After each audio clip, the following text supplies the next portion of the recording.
السلام علیکم ورحمۃ اللہ وبرکاتہ. الحمدللہ رب العالمین والصلاة والسلام علی سید الانبیاء والمرسلین. اما بعد فاعوذ باللہ من الشیطان الرجیم. بسم اللہ الرحمن الرحیم. ولا تکونوا کالذین تفرقوا واختلفوا من بعد ما جاءهم البینات واولئک لهم عذاب عظیم. صدق اللہ العظیم. اللہم صلی وسلم علی نبینا محمد. رب اشرح لي صدري ويسر لي امري واحلل عقدة من لساني يفقهوا قولي واجعل لي وزيرا من اهلي. آمین یا رب العالمین. اللہ تعالیٰ کی توفیق سے دورہ ترجمہ قرآن کا سلسلہ جاری ہے. سورہ آل عمران کا مطالعہ کر رہے ہیں اور 11ویں رکوع کا مطالعہ جاری ہے. اب جو 11ویں رکوع سے سلسلہ کلام شروع ہوا، یہ 10 رکوع ہیں، رکوع نمبر 20 تک، جو نبی اکرم صلی اللہ علیہ وسلم کی امت سے خطاب ہو رہا ہے. پہلے 10 رکوع بنی اسرائیل بالخصوص نصارہ کا ذکر آ گیا. اب 10 رکوع ہیں سورہ آل عمران کے، نبی اکرم صلی اللہ علیہ وسلم کی امت سے مخاطبت ہے. پہلی 3 آیات اس رکوع کی، آیت نمبر 102، 103، 104 کا ہم نے مطالعہ کیا. بہت جامع مقام، ہر بندہ مومن تقوی اختیار کرے، پھر یہ متقین قرآن کریم سے آپس میں جڑیں اور جڑنے کے بعد خیر کی دعوت دیں، قرآن کی طرف بلائیں، نیکی کا حکم دیں، بدی سے روکیں. جو یہ کام کریں گے وہی فلاح پانے والے. اللہ تعالیٰ انہی لوگوں میں ہمیں شامل فرمائے. مطالعہ آگے بڑھا رہے ہیں. سورہ آل عمران آیت نمبر 105 سے ارشاد ہوا، وَلَا تَكُونُوا كَالَّذِينَ تَفَرَّقُوا وَاخْتَلَفُوا مِن بَعْدِ مَا جَاءَهُمُ الْبَيِّنَاتُ. اور ان کی طرح نہ ہو جانا جو فرقوں میں بڑھ گئے اور انہوں نے اختلاف کیا اس کے بعد کہ ان کے پاس واضح نشانیاں آ چکی تھیں. وَأُولَئِكَ لَهُمْ عَذَابٌ عَظِيمٌ. اور یہی وہ لوگ ہیں جن کے لیے بڑا عذاب ہے. تفرقے سے منع کیا گیا اور آیت نمبر 103 میں ہم نے جانا کہ اللہ کے رسی قرآن پاک کو تھامو، تفرقے میں مبتلا نہ ہو جاؤ. ایک اور حاصل ہے کہ واقعتاً قرآن حکیم کو تھامنے اور اس سے جڑنے کی کوشش کی جائے گی تو اللہ تفرقوں سے ہماری حفاظت فرمائے گا. اب قیامت کے دن کے نتائج اور وہاں چہروں کی کیفیات کیسی ہوں گی بتایا جا رہا ہے. دنیا میں بھی جب رزلٹ ڈے ہوتا ہے خاص طور پر بچوں کا تو چہرے کچھ بڑے روشن ہوتے ہیں اور کچھ چہرے بڑے بجھے ہوئے ہوتے ہیں. جتنا دنیا کے ریزلٹس کے دن یہ بات ہمیں سمجھ آتی ہے، اللہ تعالیٰ ہمیں آخرت کے بارے میں سمجھا رہا ہے. یوم تبیض وجوہ وتسود وجوہ. اس دن کچھ چہرے روشن ہوں گے اور کچھ چہرے سیاہ ہوں گے. فَأَمَّا الَّذِينَ اسْوَدَّتْ. تو جن کے چہرے سیاہ ہوں گے، فَأَمَّا الَّذِينَ اسْوَدَّتْ وُجُوهُهُمْ. بس جن کے چہرے سیاہ ہوں گے انہیں کہا جائے گا اکفرتم بعد ایمانکم. کیا تم نے ایمان لانے کے بعد کفر کیا؟ فذوقوا العذاب بما کنتم تکفرون. تو چکھو عذاب کا مزہ اس کے بدلے جو تم کفر کیا کرتے تھے. اہل کتاب پچھلے پیغمبروں پر ایمان لائے لیکن نبی اکرم صلی اللہ علیہ وسلم پر ایمان نہ لائے، کافر ہو گئے. دوسری بات یہ کہ کفر، شرک اور اس طرح کی امور میں مبتلا ہونے والے ان کے چہرے تو سیاہ ہوں گے. اللہ تعالیٰ اس ذلت سے ہم سب کی حفاظت فرمائے. اس کے برعکس فرمایا وَأَمَّا الَّذِينَ ابْيَضَّتْ وُجُوهُهُمْ فَفِي رَحْمَةِ اللَّهِ. اور جن کے چہرے روشن ہوں گے تو وہ اللہ کی رحمت میں ہوں گے. ہم فیہا خالدون. وہ اس میں ہمیشہ رہنے والے ہوں گے. اللہ ایسا ہی حسن انجام مجھے آپ کو ہم سب کو عطا فرمائے. ایمان اور نیک اعمال کا نور چہروں پر ہوگا. اللہ روشن چہرے ہم سب کو عطا فرمائے. تلک آیات اللہ نتلوها علیک بالحق. یہ اللہ کی آیات ہیں جنہیں ہم آپ کو حق کے ساتھ پڑھ کر سناتے ہیں اے نبی علیہ السلام. وما اللہ یرید ظلما للعالمین. اور اللہ جہان والوں پر ظلم کرنا نہیں چاہتا. جو جہنم کی طرف جا رہے اپنے کرتوت کی وجہ سے، ورنہ اللہ تو رحمت فرمانے والا ہے. وَلِلَّهِ مَا فِي السَّمَاوَاتِ وَمَا فِي الْأَرْضِ. اور اللہ کے لیے جو کچھ آسمانوں میں اور جو کچھ زمینوں میں ہے. وَإِلَى اللَّهِ تُرْجَعُ الْأُمُورُ. اور تمام کام اللہ ہی کی طرف لوٹائے جاتے ہیں. بالآخر سارے فیصلے آخرت میں اللہ کے حضور ہونے ہیں. 12واں رکوع شروع ہوتا ہے اور اس کی آیت نمبر ہے پہلی، جو اگلے رکوع کی پہلی آیت، آیت نمبر 110. اس کا پہلے حوالہ بھی دیا گیا. مشہور آیت کریمہ خیر امت جہاں قرار دیا گیا اس امت کو. ارشاد ہوا کنتم خیر امت اخرجت للناس. مسلمانوں تم بہترین امت ہو جسے لوگوں کی رہنمائی کے لیے پیدا کیا گیا ہے. تأمرون بالمعروف. تم نیکی کا حکم دیتے ہو. وتنہون عن المنکر. اور برائی سے روکتے ہو. وتؤمنون باللہ. اور اللہ پر ایمان رکھتے ہو. یہ ہے آیت جس کا حوالہ پہلے بھی آیا. مشہور ہے کہ تم بہترین امت ہو جنہیں لوگوں کے لیے پیدا کیا گیا. تم معروف کا، بھلائی کا حکم دیتے ہو اور بدی سے روکتے ہو اور اللہ تعالیٰ پر ایمان رکھتے ہو. یہ خیر امت کیوں قرار دیا گیا؟ ذمہ داری کے ساتھ. دنیا میں کسی کو 5 لاکھ تنخواہ ملتی ہے، ذمہ داری بھی ٹھیک ٹھاک ہوتی ہے، 10 لاکھ ملتی ہے تو ذمہ داری اور بڑھ جاتی ہے، اور بعض مرتبہ 40 لاکھ اور 3 کروڑ تک کی بھی ماہانہ تنخواہ اس ملک میں چلتی ہے، تو ذمہ داری بھی بڑھتی چلی جاتی ہے۔ تم خیر امت ہو ایک ذمہ داری کے ساتھ، ذمہ داری ادا کرو تم خیر امت قرار پاؤ گے، اور ذمہ داری ادا نہ کرو گے تو بنی اسرائیل کی تاریخ ہمارے سامنے ذلیل اور رسوا اللہ تعالیٰ نے ان کو بھی کر دیا تھا۔ تم نے فقط اپنے لیے نہیں جینا، تمہیں لوگوں کے لیے پیدا کیا گیا، لوگوں کے لیے کھڑا کیا گیا، اس امت کو لوگوں کے لیے کھڑا کیا گیا۔ کیا کرنا ہے تم نے؟ تم نیکی کا حکم دو گے، بدی سے روکو گے۔ یہ انداز قرآن پاک میں 10 مرتبہ ایک ساتھ آیا ہے۔ آیت نمبر 104 میں بھی ہم نے پڑھا، ابھی آیت 110 میں دیکھ رہے ہیں، اور پھر آیت 114 میں بھی دیکھیں گے۔ کل 10 مرتبہ یہ انداز کی نیکی کا حکم دینا، بدی سے روکنا، یہ ساتھ ساتھ آیا۔ یہ اس امت کی ذمہ داری ہے۔ پہلے یہ ذمہ داری حضور کی تھی صلی اللہ علیہ وسلم۔ یہ بات ہم پڑھیں گے سورہ اعراف کی آیت نمبر 157 میں، یأمرہم بالمعروف وینہاہم عن المنکر۔ اللہ کے رسول علیہ السلام معروف کا حکم دیتے ہیں، منکر سے روکتے ہیں۔ آج یہ ذمہ داری امت کے کاندھوں پر ہے۔ ہاں، حکم کب دے سکتے ہیں؟ جب اختیار ہو۔ میں اپنی اولاد کو کسی درجے میں حکم دے سکتا ہوں، محلے والوں کو نہیں دے سکتا۔ تو جہاں اختیار ہوگا وہاں حکم دینا ہے شریعت پر عمل کروانے کے لیے، اور جہاں اختیار نہیں وہاں دعوت ہے، تبلیغ ہے، ایڈمونیشن ہے، ریکویسٹ ہے، ترغیب ہے، موٹیویشن ہے، سمجھانا ہے، پہنچانا ہے، یہ سب کچھ ہوگا۔ لیکن حکم جہاں ہوگا وہیں حکم دینے کے لیے اختیار کا ہونا شرط ہے۔ یہی وجہ ہے کہ انتہا پر یہ ذمہ داری حکمرانوں کی ہے۔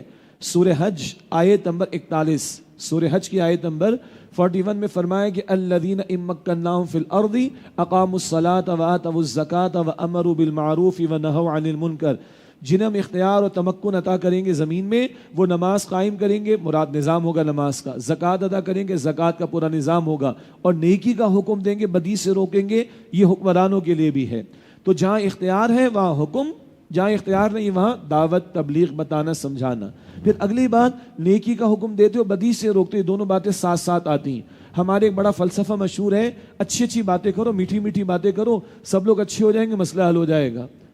تو یہ بات اپیرنٹلی بہت میٹھی اور اچھی لگ رہی ہے، مگر اللہ تعالیٰ نے 10 مرتبہ نیکی کا حکم دینے کے ساتھ بدی سے روکنے کا حکم بھی دیا ہے۔ اور جب قومیں یہ کام نہ کریں تو اللہ تعالیٰ پیغمبروں کی زبان سے لعنت بھی کرواتا ہے۔ سورہ مائدہ میں پڑھیں گے، عیسیٰ علیہ السلام، داؤد علیہ السلام کی زبان سے ان لوگوں پر لعنت کروائی گئی جو نہیں عن المنکر یعنی بدی سے روکنے کے فریضے کو انجام نہیں دیتے تھے۔ پھر یہ بدی سے روکنا یہ ہمارے ایمان کا تقاضا ہے، انسان کی غیرت کا تقاضا ہے کہ اللہ کی نافرمانی کو دیکھے تو اس کے چہرے کا رنگ بدلنا چاہیے، کچھ تو کرے۔ حدیث میں آتا ہے، مسلم شریف کی روایت، من رأى منکم منکرا فلیغیرہ بیدہ، جو کہ تم میں سے بدی کو دیکھے اپنے ہاتھ سے بدل دے ہاتھ سے۔ فَإِلَمْ يَسْتَطِعْ فَبِلِسَانِهِ، اگر ہاتھ سے بدلنے کی طاقت نہیں تو زبان سے بدلے۔ فَإِلَمْ يَسْتَطِعْ فَبِقَلْبِهِ، اور اگر اس کی بھی استطاعت نہیں زبان سے بدلنے کی تو دل میں برا جانے۔ لیکن ایک روایت میں ہے ذَلِكَ ضَعْفُ الْإِيمَانِ، یہ ایمان کا کمزور ترین درجہ ہے۔ اور دوسری روایت میں وَلَيْسَ وَرَاءَ ذَلِكَ مِنَ الْإِيمَانِ حَبَّةُ خَرْدَلٍ، اس کے بعد ایمان رائی کے دانے کے برابر بھی نہیں۔ تو نیکی کا حکم دینا بھی لازم اور بدی سے روکنا، اگر ہاتھ کی طاقت ہے تو ہاتھ سے، ورنہ زبان سے بدلنے کی کوشش کی جائے بدی کو، اور ورنہ کم سے کم دل میں برا جانا جائے اور ارادہ رکھا جائے کہ جب زبان کی طاقت ہوگی زبان سے بدلوں گا، اور جب ہاتھ کی طاقت ہوگی تو ہاتھ سے بدلوں گا۔ اور سنیے، آج ہماری دعائیں قبول کیوں نہیں ہوتی؟ ایک اور وجہ حدیث میں آئی، جامع ترمذی کی روایت، حضور نے فرمایا تم لازماً نیکی کا حکم دو گے، لازماً بدی سے روکو گے۔ اگر تم نے یہ انجام نہ دیا، فریضہ یہ کام نہ کیا، تو اندیشہ ہے تم پر اللہ تعالیٰ کا عذاب آئے گا، تم دعائیں کرو گے تمہاری دعائیں قبول نہیں ہوں گی۔ یہ ہے امت کا کرنے کا کام۔ اور سنیں، کنتم خیر امت، تم بہترین امت ہو مسلمانوں، اخرجت للناس، جسے لوگوں کی رہنمائی کے لیے پیدا کیا گیا ہے، تأمرون بالمعروف، تم نیکی کا حکم دیتے ہو، وتنہون عن المنکر، اور برائی سے روکتے ہو، وتؤمنون باللہ، اور اللہ پر ایمان رکھتے ہو۔ یہ بھی بڑی اہم بات ہے۔ قرآن کریم ہم پڑھتے ہیں، ایمان کا ذکر پہلے آتا ہے، عمل کا ذکر بعد میں آتا ہے۔ آمنوا وعملوا الصالحات، آمنوا وعملوا الصالحات، ایمان پہلے عمل بعد میں۔ اس آیت کے الفاظ کی کنسٹرکشن دیکھیے، عمل پہلے ہے، ایمان بعد میں ذکر ہو رہا ہے۔ تم بہترین امت ہو، تمہیں لوگوں کے لیے نکالا گیا، برپا کیا گیا، پیدا کیا گیا، تم نیکی کا حکم دو گے، عمل، تم بدی سے روکو گے، عمل، تم ایمان رکھتے ہو اللہ پر، ایمان۔ عام طور پر ایمان کا ذکر پہلے، عمل کا بیان بعد میں. یہاں عمل کا بیان پہلے، ذمہ داری کا بیان پہلے، ایمان کا بیان بعد میں. کیوں؟ تم صرف کلمہ پکڑ مطمئن ہو کر بیٹھ جاؤ، اکیلے اکیلے چند نیکیاں ادا کر لو، تو یہ کون سے کمال کی بات ہے؟ پہلے بھی تو لوگ مومن تھے. نوح علیہ السلام پر جو لوگ ایمان لائے اس دور کے مسلمان تھے، انہوں نے بھی نیکیاں کی ہوں گی.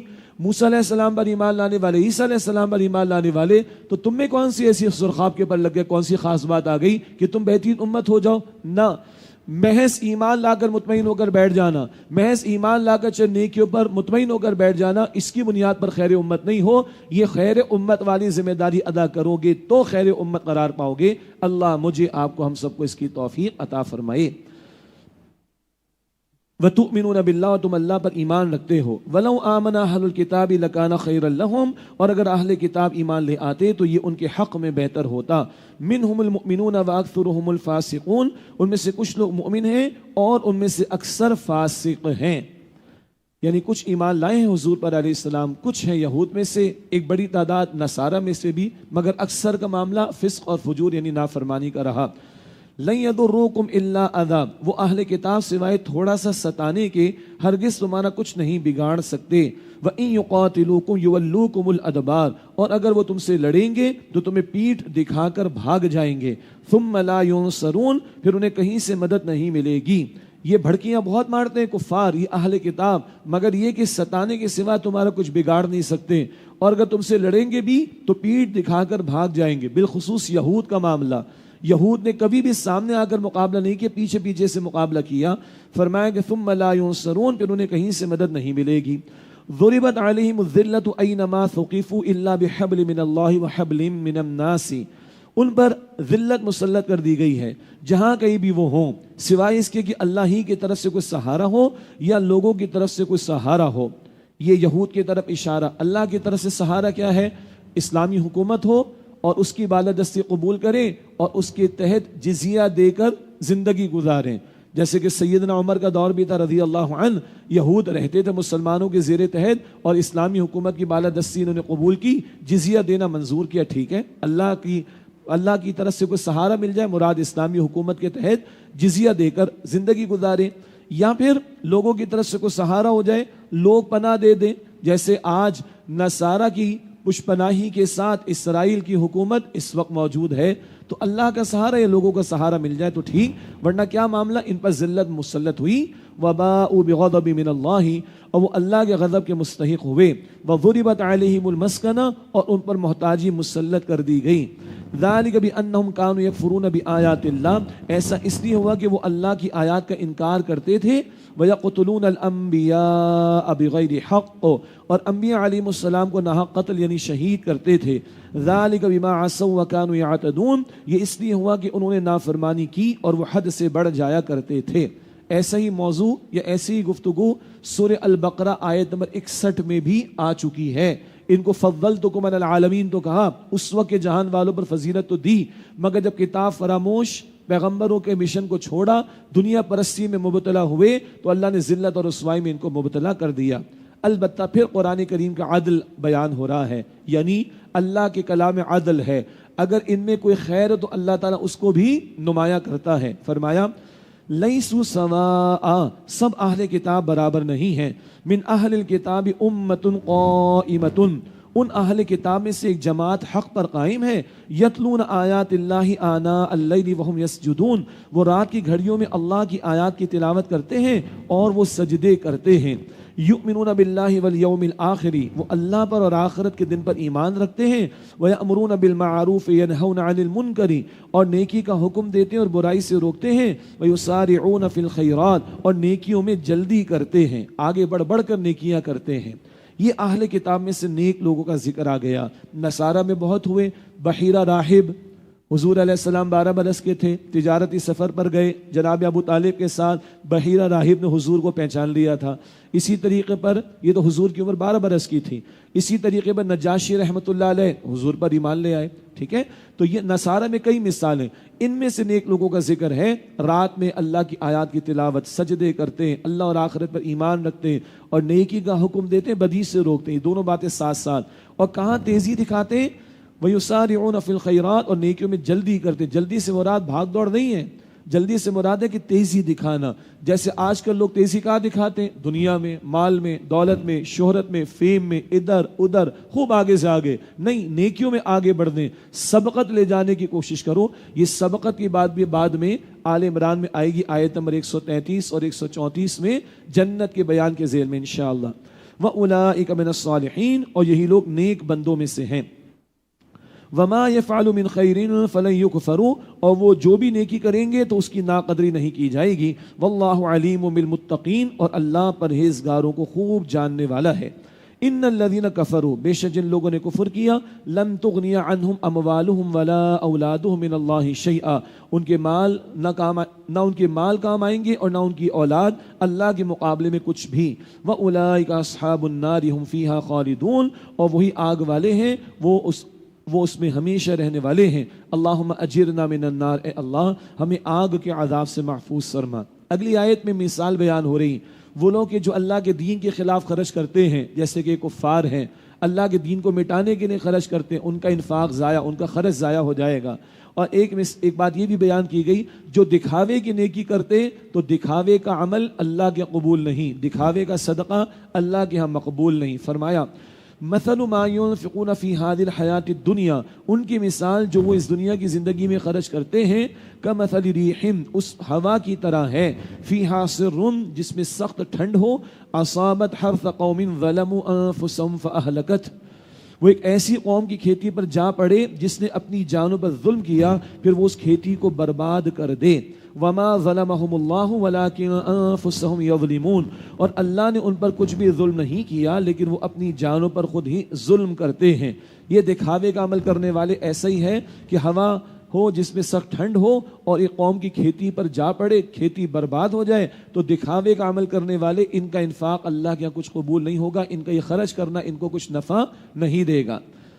یا ایھا الذین آمنوا، اے ایمان والو، لا تتخذوا بطانۃ من دونکم، غیروں کو اپنا رازدار نہ بناؤ، لا یعلونکم خبالا، وہ تمہیں خرابی پہنچانے میں کوئی کسر نہ اٹھا رکھیں گے، یعنی کوئی کمی نہیں کریں گے تمہیں نقصان پہنچانے کی.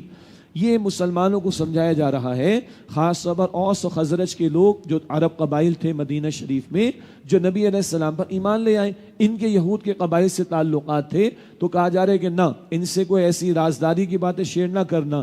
آج کے دور کی زبان میں کہیں تو انٹیلیجنس شیئرنگ نہ کرنا، یعنی انٹیلیجنس انفارمیشن شیئر نہ کرنا. آج تو کیا ہوتا ہے، ہمارا پورا ملک اس کے ایسٹس گروی رکھے ہوئے ہم نے IMF کے پاس، ورلڈ بینک کے پاس، اور وہ ڈو مور کا تقاضا کرتے رہتے ہیں. آج بھی ان کا ڈیلیگیشن بیٹھا ہوا ڈو مور کے تقاضے ہم سے کر رہے ہیں. ہم انفارمیشن شیئرنگ کیا، اپنے مسلمان مجاہدین بھائیوں کو گرفتار کر کے ان ظالموں کے حوالے ہم نے کیا ہے، اپنے ایئرپورٹس، اپنے بیسس ہم نے ان کے حوالے کیے ہیں. نہ، اللہ منع فرماتا ہے. وہ خاص پس منظر میں یہود مدینہ کے بارے میں تھا، آج کے تناظر میں کفار کے بارے میں ہے کہ رازدار نہ بناؤ غیروں کو اپنا، وہ تمہیں خرابی پہنچانے میں کوئی کسر نہ اٹھا رکھیں گے. وَدُّوا مَا عَنِتُّمْ، انہیں وہی چیز پسند ہے جو تمہیں تکلیف دے. یہ چاہتے کہ تمہیں تکلیف پہنچے، تمہارا نقصان ہو. اگر ہم اپنے ملک پاکستان کی بات کریں، ہماری ایٹمی صلاحیت ان کو کھٹکتی ہے، ہماری میزائل ٹیکنالوجی ان کو کھٹکتی ہے. یہاں کے نوجوان میں روح محمد موجود رہے صلی اللہ علیہ وسلم، جہاد کا جذبہ موجود رہے، ان کو کھلتا ہے. وَدُّوا مَا عَنِتُّمْ، انہیں وہی چیز پسند ہے جو تمہیں تکلیف دے. قَدْ بَدَتِ الْبَغْضَاءُ مِنْ أَفْوَاهِهِمْ، یقیناً ان کی زبانوں سے بغض ظاہر ہو ہی جاتا ہے. وَمَا تُخْفِي صُدُورُهُمْ أَكْبَرُ، اور جو دشمنی ان کے سینوں نے چھپا رکھی ہے وہ اس سے بھی زیادہ بڑی ہے. اور یہ ہم پڑھیں گے سورہ مائدہ کی آیت 82 میں. سورہ مائدہ آیت نمبر 82 میں ایمان والوں کے سب سے بڑے دشمن یہود ہیں. تو خاص تناظر تو یہود کے تعلق سے بیان ہو رہے ہیں کہ ان کے سینوں نے جو دشمنی چھپا رکھی ہے وہ اس سے بھی زیادہ بڑی ہے. قد بینا لکم الآیات ان کنتم تعقلون، یقیناً ہم نے تمہارے لیے آیات کو واضح کر دیا ہے اگر تم عقل سے کام لو. ہاں انتم اولائی تحبونہم، مسلمانوں تم تو ایسے ہو کہ ان سے محبت رکھتے ہو. ولا یحبونکم، اور وہ تم سے ذرا محبت نہیں رکھتے. وتؤمنون بالکتاب کلی، اور تم تمام آسمانی کتابوں پر ایمان رکھتے ہو. تو تمہارا معاملہ تو بڑا براڈر پرسپیکٹو کا ہے، تم تو ساری آسمانی کتابوں پر ایمان رکھتے ہو اور یہ تمہارے پیغمبر علیہ السلام کو، تمہاری کتاب کو نہیں مانتے. وَإِذَا لَقُوكُمْ قَالُوا آمَنَّا، اور جب وہ تم سے ملتے ہیں تو کہتے ہیں کہ ہم بھی ایمان لائے. وَإِذَا خَلَوْا عَضُّوا عَلَيْكُمُ الْأَنَامِلَ مِنَ الْغَيْظِ، اور لیکن جب وہ تنہائی میں ہوتے ہیں، تو تمہاری دشمنی میں غصے سے انگلیاں چباتے ہیں. انگلیاں چبانے کا مطلب یہ محاورہ ہے غصے کا اظہار کرنا. قُلْ مُوتُوا بِغَيْظِكُمْ، اے نبی علیہ السلام آپ فرما دیجئے کہ تم اپنے غصے میں جل مرو.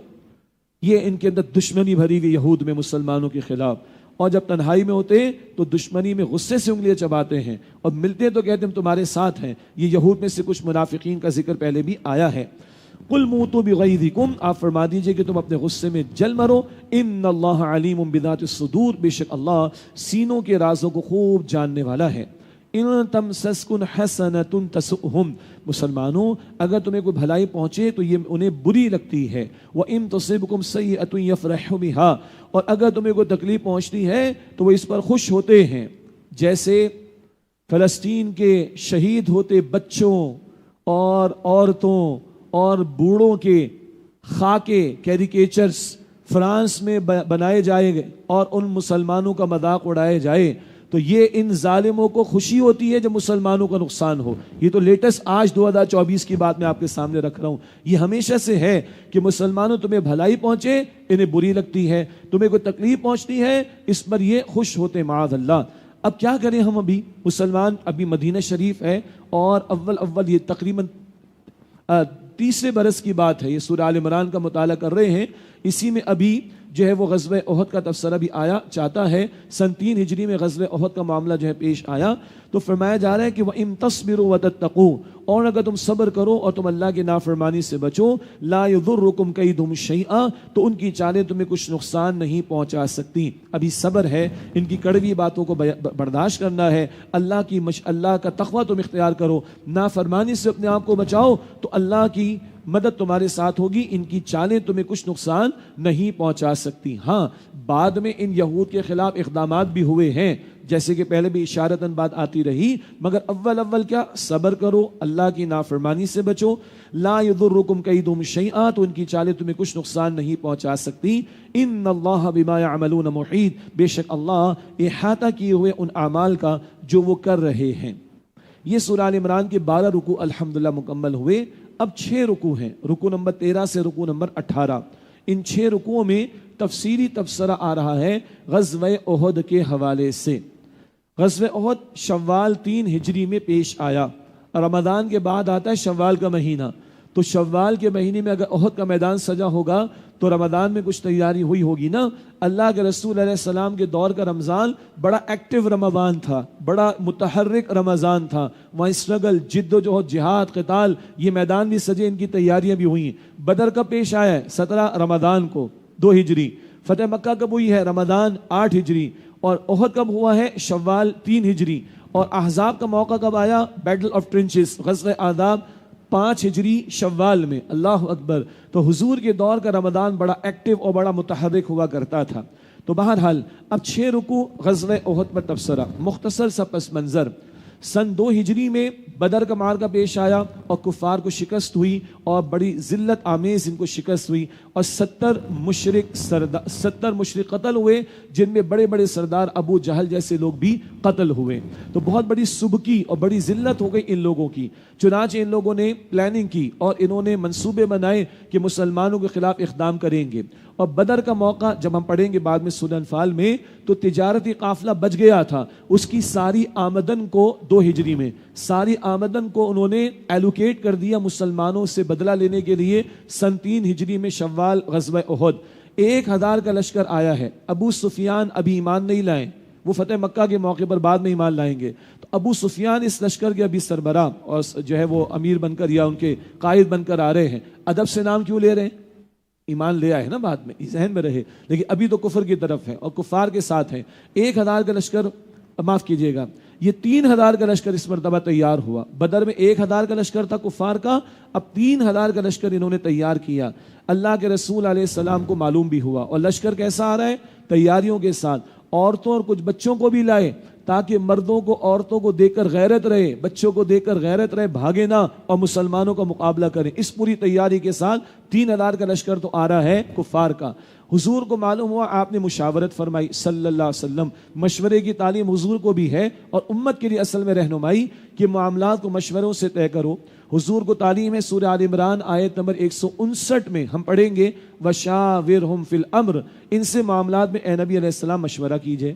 اور امت کے لیے رہنمائی سورہ شورى آیت نمبر 38 سورہ شورى کی آیت 38 میں ہے وَأَمْرُهُمْ شُورَىٰ بَيْنَهُمْ، ان کے معاملات آپس کے مشوروں سے طے ہوتے ہیں۔ حضور نے مشورہ فرمایا، بعض منافقین اور انکلوڈنگ عبداللہ بن ابی، ان کا خیال تھا بس مدینے میں رہ کر ہی دفاع کر لیں، اور بعض صحابہ جنہیں شوق شہادت تھا مگر بدر میں شہادت کا موقع نہ مل سکا، نہ غزوہ میں شرکت کا مل سکا، انہوں نے آگے بڑھ بڑھ کر کہا یا رسول اللہ باہر نکل کر میدان کرنا چاہیے، مقابلہ کرنا چاہیے میدان میں نکل کر۔ حضور کی اول تو خواہش تھی کہ مدینے میں رہ کر دفاع کا معاملہ ہو، مگر جب حضور نے اپنے پیارے صحابہ کا جوش و جذبہ دیکھا، آپ نے اپنی رائے الگ رکھی اور اس رائے پر عمل کیا، باہر نکل کر مقابلہ ہوگا۔ بعض بزرگ صحابہ کو یہ احساس ہوا کہ حضور کی خواہش شاید کچھ اور تھی۔ حضور تشریف لائے اور حضور نے ڈبل زرہ پہنی ہوئی تھی، ڈبل زرہ، لگتا ہے کہ بڑا سخت معاملہ پیش آنے والا ہے۔ تو بعض صحابہ جو بزرگ صحابہ تھے عرض کی یا رسول اللہ اگر آپ چاہیں تو اپنی رائے جو پچھلی رائے کوئی اور رائے اس پر عمل کر لیں، باہر نہیں نکلتے۔ اللہ اکبر، حضور کا کوٹیشن سنیے، آپ نے فرمایا کہ نبی کے لیے جائز نہیں، نبی کے لیے جائز نہیں، ہتھیار سجا لے اور جنگ کیے بغیر اتار دے، نبی کے لیے جائز نہیں، اب باہر نکل کر مقابلہ ہوگا۔ اللہ کے رسول علیہ السلام نے طے کیا اور میدان احد کے قریب آپ تشریف لائے، پشت پر، پیٹھ کے پیچھے احد کا میدان، احد کا پہاڑ حضور نے لیا پشت پر۔ یہ ہر غزوہ کے موقع پر حضور کی جنگی اسٹریٹجیز بہت قیمتی ہیں، یہ تفصیل کا موقع نہیں، تو پشت پر آپ نے احد پہاڑ کو لیا۔ اور نمبر 2، وہاں ایک مقام پر ایک درہ تھا، مشہور ہے، ہم سب کو پتا ہے، جبل رماد اسے کہا جاتا ہے، جبل رماد۔ حضور کو اندیشہ تھا کہ کہیں کفار کا کوئی لشکر یا کوئی حصہ وہاں پیچھے سے آ نہ جائے ادھر، تو آپ نے وہاں پر 50 تیز اندازوں کو مقرر کیا، 50 تیر انداز مقرر کیے گئے اور ان سے فرمایا کہ ہٹنا نہیں یہاں سے، کچھ بھی ہو جائے، ہم میں سے تم لوگوں کے لاشوں کے ٹکڑے بھی ہوتے ہوئے دیکھو، یہ درہ تم نے نہیں چھوڑنا، اتنی سخت ہدایت تھی۔ اور ان 50 پر حضور نے عبداللہ بن جبیر رضی اللہ تعالیٰ عنہ صحابی، ان کو امیر، لوکل کمانڈر مقرر کر دیا، فرمایا کہ ان کی بات ماننی، یہ بہت اہم بات ہے۔ وہ امیر جو لوکل کمانڈر مقرر کیا وہ کس نے کیا؟ حضور نے۔ ان کی بات ماننا بھی حضور کی بات ماننے کی مترادف ہے صلی اللہ علیہ وآلہ وسلم۔ تو یہ 50 افراد درے پر، اول مسلمانوں کو فتح ملی، درے پر موجود لوگوں کو ایک غلط فہمی ہو گئی کہ بس فتح ہو گئی اب چلو، ان کے امیر نے روکا بھی، 35 وہاں سے چلے گئے، اور پھر بھگدڑ مچی، کس طرح بھلا؟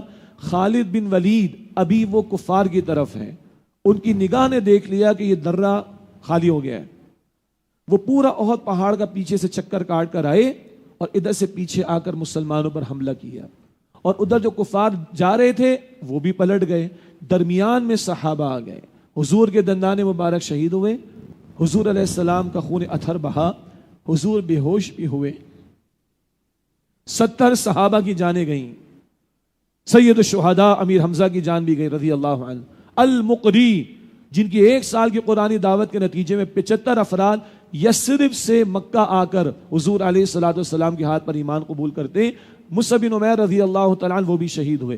بہت سارے واقعات، تفصیل کا یہاں پر موقع نہیں۔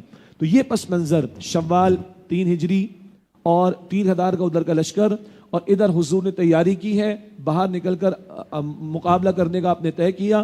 عبداللہ بن ابی منافقین کا سردار ابھی تو ہاں میں ہاں ملائی، تھوڑی دیر بعد وہ راستے سے 1000 کو لے کر حضور چلے صلی اللہ علیہ وسلم، 1000 کو لے کر، یہ 300 کو لے کر راستے سے علیحدہ ہو گئے عبداللہ بن ابی، اور یہ نظر آ گیا کہ یہ ایمان کے جھوٹے دعوے دار الگ ہو رہے ہیں، اور بعد میں وہ درے والی بات ذہن میں رکھیے گا، اس کے نتیجے میں بہرحال ایک بڑا سانحہ اور حادثہ مسلمانوں کے ساتھ پیش آیا۔ اور ایسے میں کہ جب مغلوبیت ہو یا مشکل آ جائے یا پریشانی آ جائے، جنگی معاملات میں ذرا نقصان ہو جائے، ایسے میں اسوہ کیا ہوگا یہ احد کے میدان میں پتہ چلتا ہے. اس لیے 6 رکوعوں میں غزوہ احد کا تبصرہ اب ہمارے سامنے آ رہا ہے. اب آئیے مطالعہ شروع کرتے ہیں. وَإِذْ غَدَوْتَ مِنْ أَهْلِكَ تُبَوِّئُ الْمُؤْمِنِينَ مَقَاعِدَ لِلْقِتَالِ.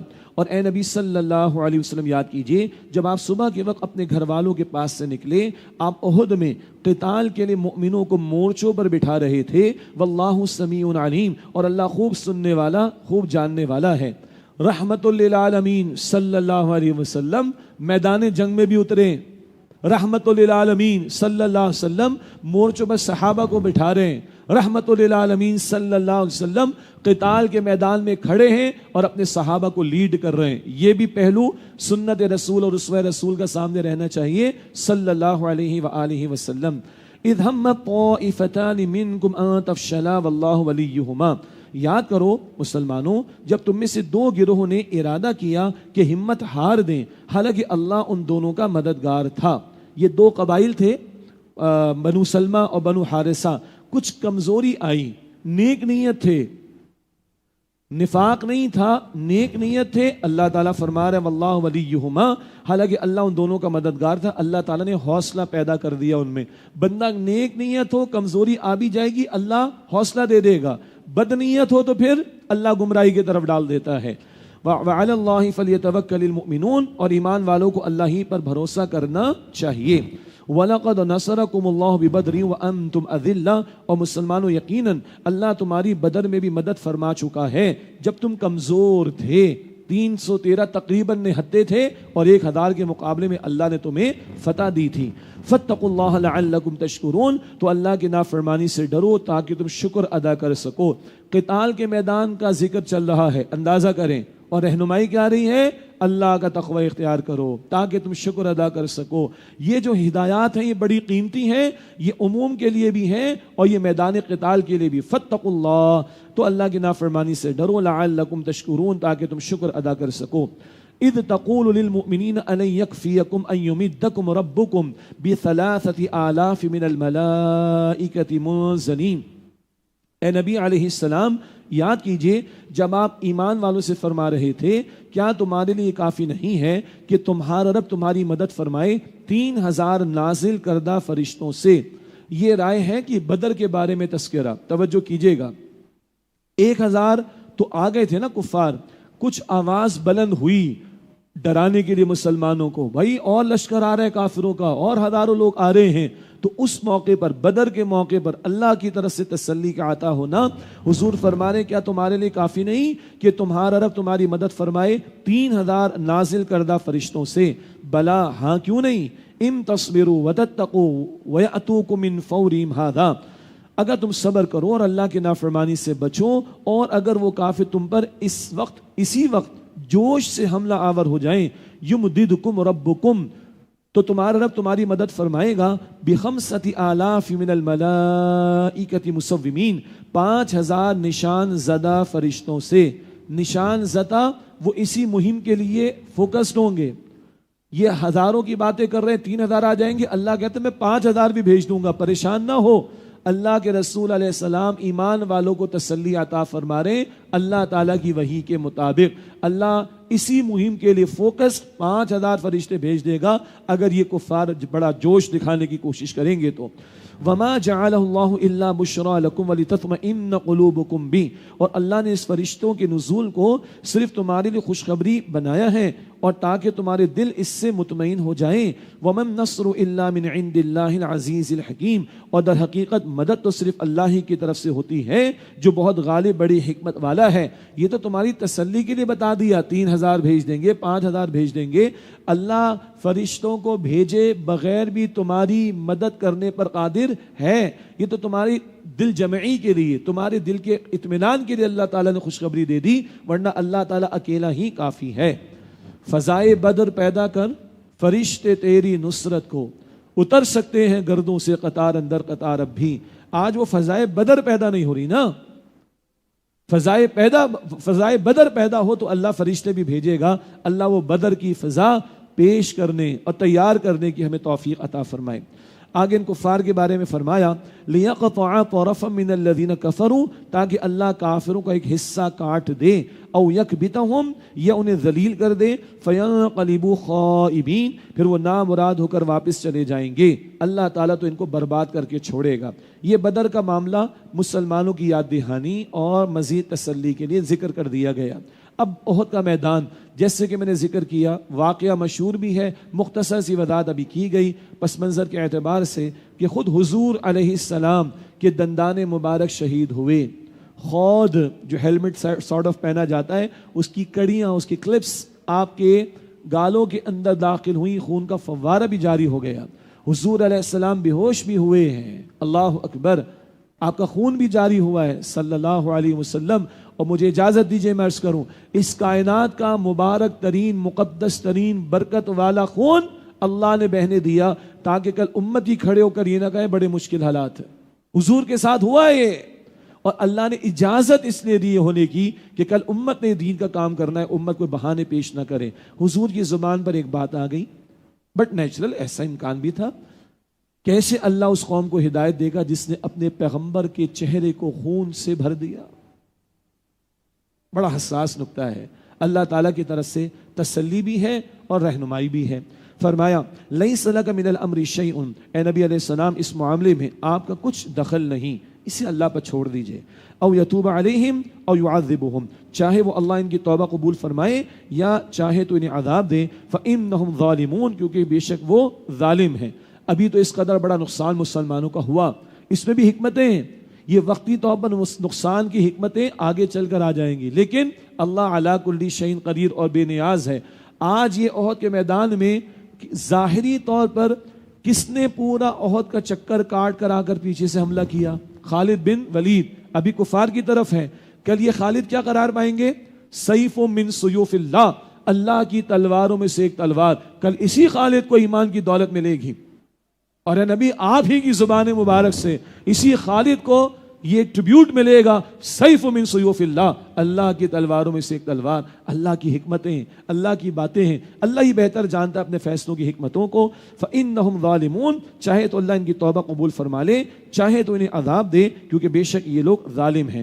وَلِلَّهِ مَا فِي السَّمَاوَاتِ وَمَا فِي الْأَرْضِ، اور اللہ کے لیے جو کچھ آسمانوں میں ہے اور جو کچھ زمین میں ہے اور جو کچھ زمینوں میں ہے، یغفر لمن یشاء ویعذب من یشاء، وہ جسے چاہے معاف فرما دے اور جسے چاہے عذاب دے، واللہ غفور رحیم، اور اللہ بڑا بخشنے والا، نہایت رحم فرمانے والا ہے۔ یا ایھا الذین آمنوا، اے ایمان والو، لا تأکلوا الربا اضعافا مضاعفۃ، کئی گنا بڑھا چڑھا کر سود نہ کھاؤ، واتقوا اللہ لعلکم تفلحون، اور اللہ کے نافرمانی سے ڈرو تاکہ تم فلاح پاؤ۔ یہ ہے بڑھتے چڑھتے سود کی ممانعت، جس کو ہم کمپاؤنڈ انٹرسٹ کہتے ہیں انگلش میں۔ لاکھ روپے دیا، 1 مہینے بعد 1,10,000، 2 مہینے بعد 1,20,000، 3 مہینے بعد 1,30,000، یہ بڑھتا چڑھتا سود، یہ کمپاؤنڈ انٹرسٹ، یہ بھی منع۔ اور سود کی حرمت کے بارے میں آیات کئی مقامات پر آئی ہیں، پہلے ہم پڑھ چکے البقرہ میں، البتہ وہ نزول کے اعتبار سے بالکل آخر میں آئی ہیں، نزول کی ترتیب میں وہ آخر میں آئی ہیں، اور البقرہ کی آیت نمبر 278 اور 79 میں پڑھ آئے، ربا کو چھوڑ دو اگر تم واقعتاً ایمان والے ہو، ورنہ اللہ اور اللہ کے رسول سے جنگ کے لیے تیار ہو جاؤ، اور اگر تم باز آ جاؤ تو تمہارے لیے تمہارا اصل زر ہے، پرنسپل اماؤنٹ، تو لاکھ پر کوئی اضافہ، قرض پر کوئی بھی اضافہ جائز نہیں۔ وہاں سمپل انٹرسٹ، سادہ سود بھی منع، اور یہاں پہلے کمپاؤنڈ انٹرسٹ کی ممانعت آ گئی تھی۔ اللہ تعالیٰ محفوظ رکھے۔ پس منظر کیا ہے؟ مشرکین نے سودی قرضے لے کر مسلمانوں سے جنگ کی تیاری کی، اور یہ سود کون دیتا تھا؟ سودی قرضے کون دیتا تھا؟ یہودی۔ اس زمانے سے ان کا دماغ چل رہا ہے، آج بھی پوری دنیا کو سود کے ہتھ کنڈے کے ذریعے انہوں نے جکڑا ہوا ہے۔ تو مشرکین نے سودی قرضے لے کر تیاری کی تھی، مسلمانوں کو متنبہ کیا جا رہا ہے تمہاری نگاہ بھی سود کے معاملات کی طرف نہ جائے، ایک نقطہ۔ دوسری بات اگلی آیت کیا ہے، بلکہ اس آیت کا آخری حصہ، واتقوا اللہ لعلکم تفلحون، اور اللہ کی نافرمانی سے ڈرو تاکہ تم فلاح پاؤ۔ واتقوا النار التی اعدت للکافرین، اور جہنم کی آگ سے ڈرو جو کافروں کے لیے تیار کی گئی ہے۔ یہاں آگ کا ذکر آ رہا ہے سود خوری کے ساتھ، جیسے البقرہ میں پڑھا تھا ایمان اور سود ایک جگہ جمع نہیں ہو سکتے. البقرہ 278 279. یہاں سود کے بعد آگ کا ذکر آ رہا ہے. سود کا انجام کدھر ہے؟ آگ میں. اللہ تعالیٰ جہنم کی آگ سے ہم سب کی حفاظت فرمائے. اللہ کے رسول علیہ السلام کی احادیث میں سے ایک دو آپ نے فرمایا سود کے گناہ کے 70 حصے ہیں. کم ترین درجہ یا حصہ یہ ہے کہ کوئی شخص اپنی ماں کے ساتھ زنا کرے. استغفر اللہ. کراہیت آتی ہے نا. کبھی لوگ کسی برائی کی برائی کو سمجھتے ہی نہیں تو قرآن کریم میں احادیث مبارکہ میں ایسا انداز اختیار کیا جاتا ہے کہ جھرجھری آ جائے بندے کو, ہل جائے بندہ. یہ ابن ماجہ شریف کی روایت. سود کے گناہ کے 70 حصے ہیں, کم ترین یہ کہ کوئی اپنی ماں کے ساتھ زنا کرے. استغفر اللہ. اور رسول اللہ علیہ السلام نے فرمایا, بلکہ آپ نے لعنت فرمائی, مسلم شریف کی روایت, رسول اللہ علیہ السلام نے لعنت فرمائی سود لینے والے پر اور سود دینے والے پر, سود کا معاملہ لکھنے والے پر اور اس پر گواہی دینے والے پر. 4 لوگ, لینے والا, دینے والا, سودی معاملہ لکھنے والا اور اس پر گواہ بننے والا. آپ نے لعنت فرمائی اور فرمایا کہ چاروں کے چاروں اس جرم میں برابر ہیں. اللہ تعالیٰ مجھے آپ کو ہم سب کو سود کی ہر شکل سے اور چاہے کہیں شبہ بھی ہو اس سے بھی بچائے. سیدنا عمر رضی اللہ تعالیٰ عنہ نے فرمایا کہ دعوا الربا و ریبا. ربا یعنی سود بھی چھوڑو اور ریبا شک کہیں آ جائے تو اس کو بھی چھوڑ دو. وَأَطِيعُوا اللَّهَ وَالرَّسُولَ لَعَلَّكُمْ تُرْحَمُونَ. اور اللہ تعالیٰ اور رسول علیہ السلام کی اطاعت کرو تاکہ تم پر رحم کیا جائے. یہ سود حرام ہے, لینا دینا, گواہ بننا, لکھنا, لعنت ہے اس پر. اللہ تعالیٰ ہم سب کو اس سود کی ہر شکل سے بچائے اور اللہ اور اللہ کے رسول علیہ السلام کی کامل اطاعت کی توفیق عطا فرمائے. وآخر دعوانا ان الحمد للہ رب العالمین.